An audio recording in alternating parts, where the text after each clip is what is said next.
What's up, sports fans? This is the Lucas Ross Sports Channel. We continue with our 2025 college football schedule preview and very early projected record series. Stanford is up next. Before we look ahead to 2025, let's take a look back at what Stanford did in 2024. Here are my projections and predictions last year for Stanford. My projection for this team was quite a bit high at 5-7, and then my prediction for them was 3-9. So my projection had them coming up just short of a bowl game, but then I predicted them to go 3-9. Obviously, a lot of people had the same thing. A lot of people were expecting Stanford to be the worst team in the ACC. Well, they were not the worst team in the ACC last year. Florida State was the worst team, but Stanford was definitely sitting there at the bottom, probably second to last at the bottom of the standings. But they were 3-9 overall last year, so I was right on the money with their prediction in 2024. This is a look at their schedule from last year. And, as a program, Stanford always gets a very tough schedule, and coming to the ACC definitely makes the schedule a lot tougher for them. But first off, you look at who they played in the non-conference last year. They had to play TCU out of the Big 12, Cal Poly. That was an easy win there. They also played Notre Dame on the road. They played Notre Dame every year because of the rivalry, of course. And then they played San Jose State out of the Mountain West, and they lost to them as well. So they had a pretty tough non-conference schedule for 2024. And then their first year in the ACC, you look at who they played at home. They played Virginia Tech, SMU, Wake Forest, and Louisville. They beat Louisville. That was a big win there for Stanford, probably the biggest win that they had last year, especially against a top 25 team in Louisville. But then they beat Syracuse on the road, which does bring me to my road schedule here for Stanford. Syracuse, Clemson, they also had to play NC State and then also California. So they had a pretty tough road schedule. Syracuse was a top 25 team for the most part, but they beat Syracuse. That was also another big win there for Stanford. And then you had Clemson, which obviously there was no chance of them winning that game.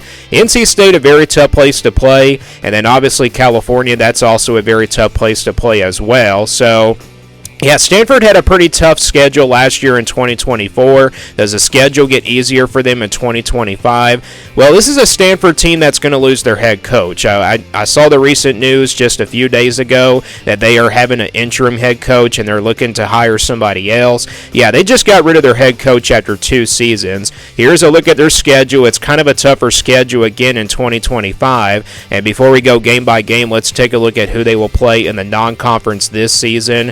So you look at this non-conference schedule. They will play on the road at Hawaii, on the road at BYU, then San Jose State out of the Mountain West, and then they play Notre Dame again. Yeah, they play Notre Dame every year because of that rivalry. That's not going to change there against the Fighting Irish. But this non-conference schedule, it's weird and very tough at the same time. Hawaii and BYU both on the road. Those are going to be pretty tricky games in my opinion. They might be favored against Hawaii. You never know, but that game is on the road, and Stanford obviously wasn't great last year, and they could probably lose to some group of 5 teams. We saw that against San Jose State last year, and yeah, San Jose State will not be an easy game either. San Jose State, a pretty decent team out of the Mountain West, and then BYU is obviously going to be a pretty tough game out of the Big 12. So once again, it's a very tough non-conference schedule for Stanford in 2025. I don't know if it was tougher. I don't know if it's tougher compared to last year or not, but I think it's probably a little bit tougher compared to last season. So that's your non-conference schedule. Let's take a look at their home games in the ACC.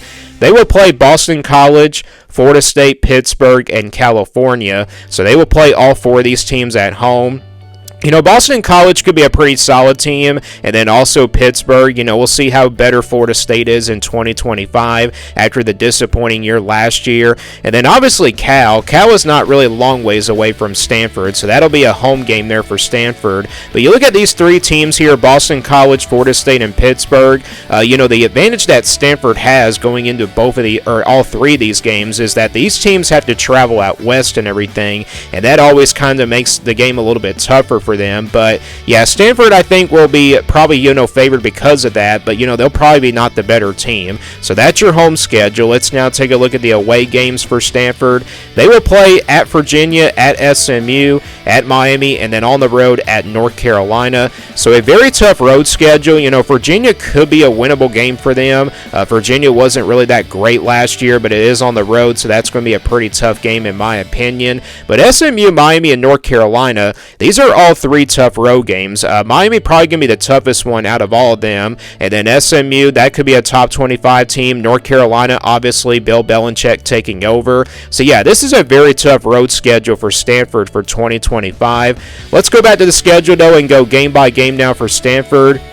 And they actually have a Week 0 game. They'll play Hawaii in Week 0 on August 23rd. And again, they're going to play that one on the road. And then they get their first bye week before playing BYU on September 6th. So again, back-to-back road games to kick off the first, 3 weeks of the season. Again, they'll play a Week 0 game. And then they got a Week 2 game against BYU. After that, they'll jump into ACC play. They'll play Boston College at home on September 13th. Then it's on the road at Virginia on September 20th. Then they play that other non-conference game against San Jose State on September 27th. They get their second bye week, and remember, whoever has a Week 0 game gets 3 bye weeks, and that goes for Stanford here. They get a bye week before playing SMU on the road on October the 11th. Then they come back at home to play Florida State on October 18th. Then it's on the road at Miami on October 25th.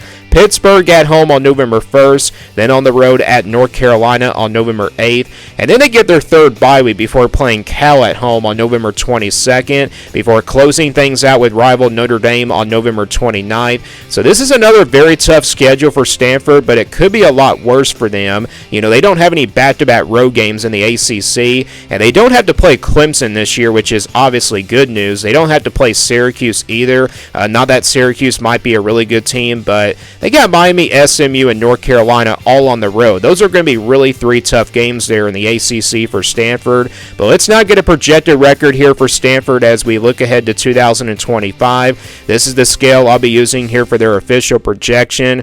Basically a 1% game in the red. That's going to be pretty much counted as a guaranteed loss in that percentage, 20% in the orange. That's where Stanford will be about a double-digit underdog, so we're talking about 10 to 14 points. 40% in the yellow, that's where Stanford will be about a clear underdog by 6 or 7 points, so by less than a touchdown.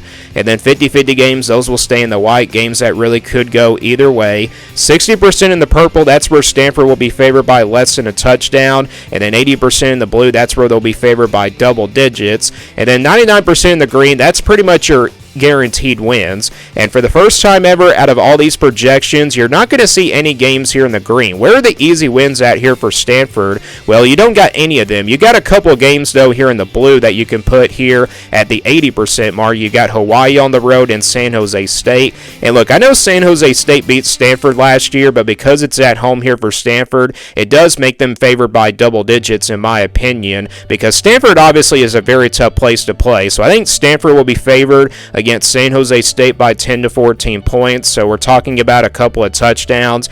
And because Hawaii is on the road, that's the reason why it does also drop into the blue. But I wouldn't be surprised if, both of these games wind up in the purple, to be honest, because, again, both of these teams, Hawaii is like a pretty average team out of the American and everything, and then obviously San Jose State, that's a tough team out of the Mountain West, so I wouldn't be surprised if Stanford probably lost one of these two games. It would definitely be a big shocker and definitely a disappointment if they were to lose both of them. But yeah, both of these games, Stanford will definitely be double-digit favorites. They are counted as wins, but they're not really guaranteed wins, just like the green games are. So yeah, for the first time ever, no games in the green here for a Power 4 team. And then you look at the rest of the schedule, Stanford pretty much going to be underdogs in almost every single one of their games in the ACC, including Notre Dame. And we'll start with the other side of this. We'll start with the red games. I do got one game here in the red, indeed. We got Miami on the road. So There's no chance that Stanford beats Miami on the road, in my opinion. Miami going to just have a very talented roster,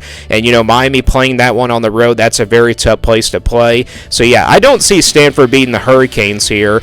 Miami is just going to be too good, and because that game is on the road, that's the reason why it does drop into the red. So that's a guaranteed loss there for Stanford, and then we go to the games in the orange at the 20% range. You got three of those. You got BYU, SMU, and Notre Dame. So a couple of teams in the non-conference. BYU, not a very tough place to play on the road, but yeah, BYU definitely is going to be a pretty tough game, especially on the road and everything. BYU possibly a top 15 team.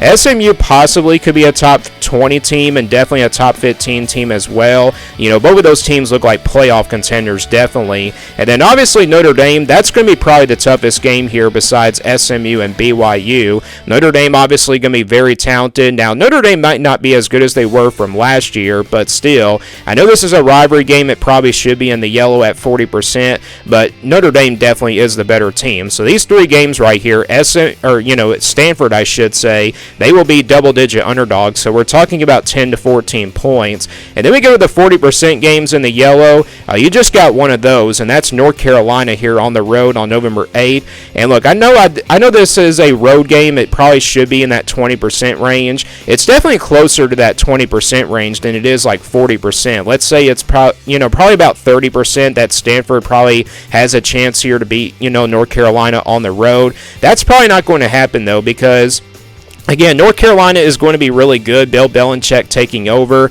I mean, this Tar Heel team could probably be a top 25 team, but again, I don't want to go too far with North Carolina just yet. I do want to study their roster a little bit more and see how they're going to do. So yeah, North Carolina, that's a game that Stanford will be a clear underdog, so we're talking about 6 or 7 points. And then the rest of the games on here, you got 5 50-50 games for Stanford, kind of more than anything, to be honest, because last year we didn't have a bunch of 50-50 games for them. But you look at Boston College, Virginia, Florida State, Pittsburgh, and Cal. Florida State, Pittsburgh, those might be more talented teams than Stanford are, and same thing with Boston College.